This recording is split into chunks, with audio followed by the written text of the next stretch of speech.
আজ আমরা দেখব একটি ডিম, একটি শসা, একটি বোতল এবং একটি আখের খণ্ডকে আমার হাত দিয়ে ভাঙতে পারি কিনা। তো চলুন শুরু করি। প্রথমেই নিয়ে নিলাম একটি শসা। এই শসাটাকে দুই দিকে ধরে দেখব ভাঙতে পারি কিনা। ও, এটা তো ভেঙে গিয়েছে। এটা খুবই সহজ ছিল। তো চলুন পরের স্টেপে যাই। তারপর নিয়ে নিলাম একটি বোতল, দেখব এই বোতলটাকে আমি চ্যাপ্টা করতে পারি কিনা। তো চলুন দেখি। ও, এটা তো চ্যাপ্টা হয়ে গিয়েছে। এটা এখানে উত্তীর্ণ হলো। চলুন তৃতীয় স্টেপে যাই। তারপর নিয়ে নিলাম একটি ডিম। শুনেছি এই ডিমগুলোকে নাকি হাতের তালুর মধ্যে রেখে এইভাবে চাপ দিলে এগুলো নাকি ভাঙে না। তো চলুন এটা আমরা পরীক্ষা করে দেখি।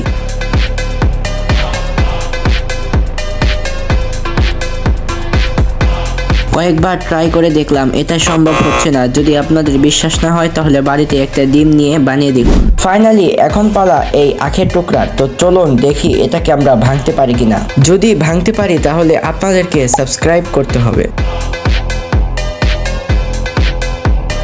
কয়েকবার হাত দিয়ে চেষ্টা করলাম কিন্তু ভাঙতে পারলাম না, কিন্তু এইভাবে সম্ভব। Please subscribe.